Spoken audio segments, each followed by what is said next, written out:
ओम वासुदेवाय नमः। आप सभी का मेरे YouTube चैनल पर स्वागत है। आज मैं आप लोगों को नवरात्र में सुनी जाने वाली 9 देवियों को महिमा में आज मैं माता की 9वें रूप का वर्णन करूंगी, जिन्हें हम सिद्धिदात्री नाम से जानते हैं। इन माता का सिद्धिदात्री नाम क्यों पड़ा और इनकी पूजा कैसे की जाती है, इन सबों के बारे में मैं आज आप लोगों को बताती हूँ। सर्वप्रथम नवमी को उठ के अगर हम कलश स्थापना किए हैं तो कलश की पूजा करें।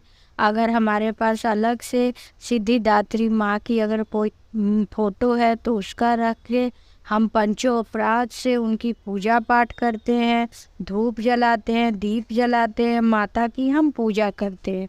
और सिद्धिदात्री जिस दिन नवमी के दिन इनकी पूजा की जाती है, ऐसे तो नवरात्रि में 9 दिन का अपना अपना अलग अलग महत्व है, लेकिन नवमी का महत्व और भी ज़्यादा हो जाता है क्योंकि ये माँ के 9वें रूप की हम पूजा करते हैं।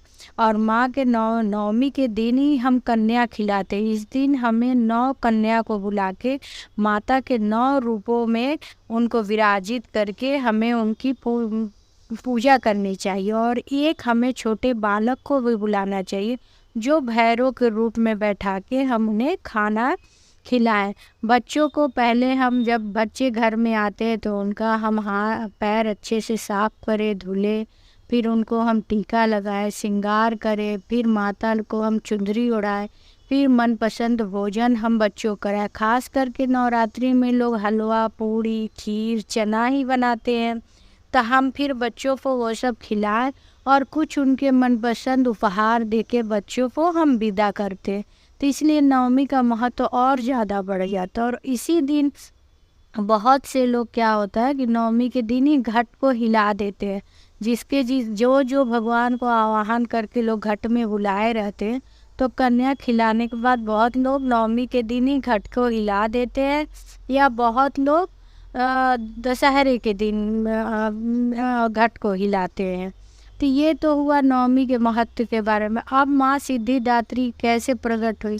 माँ सिद्धिदात्री शंकर भगवान, विष्णु भगवान और ब्रह्मा जी तीनों देव के प्रकाश पुंज से उनका उत्पत्ति हुआ था। क्योंकि जब महिषासुर बहुत आतंक मचाया था तब सभी देवता त्रिदेव के पास गए थे और उनसे आग्रह किए थे कि हमें महिषासुर से मुक्ति दिलाए, क्योंकि वह इंद्र को परास्त कर चुका था और हर चीज़ पर उसी का आधिपत्य था।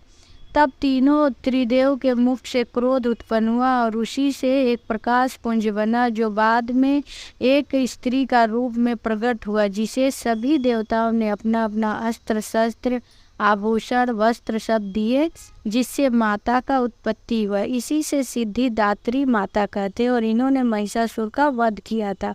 सिद्धिदात्री नाम इनका इसलिए और पड़ा क्योंकि ये इनके पूजा करने से हमारे सारे कार्य सिद्ध हो जाते।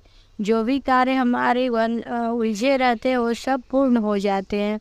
तो आप लोग को ये मैं बताई कि सिद्धिदात्री माता ही अर्धनारीश्वर के रूप में, क्योंकि शंकर भगवान ने तपस्या करके देवी के 8 रूपों का तपस्या किए थे। उसी के प्रभाव से खुद शंकर भगवान सिद्धिदात्री माता के आधे भाग में आए थे और इस दिन इन्हीं को हम अर्धनारीश्वर के रूप में भी पूजते हैं। तो इस प्रकार से आप लोगों को मैंने बताया कि सिद्धिदात्री देवी का हम कैसे पूजा करते हैं और इनको क्या क्या भोग लगाते हैं। सिद्धिदात्री माता को चने, गुड़ और पूड़ी का हम भोग लगाते हैं, उन्हें बहुत पसंद है।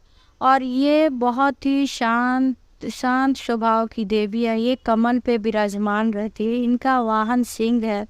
इनकी 4 भुजाएं हैं। एक भुजा में गदा, एक में चक्र, एक में पुष्प और एक में शंख है। सिद्धिदात्री देवी को हम सरस्वती का रूप भी मानते हैं। तो इस प्रकार मैंने आज आप लोगों को सिद्धिदात्री देवी के बारे में बताई और मैंने आप लोगों को 9 देवियों की कथा सुनाई हो। आप लोगों को ये कथा कैसी लगी आप ज़रूर बताएं कमेंट बॉक्स में। लाइक करें, शेयर करें, सब्सक्राइब करें। ओम वासुदेवाय नमः।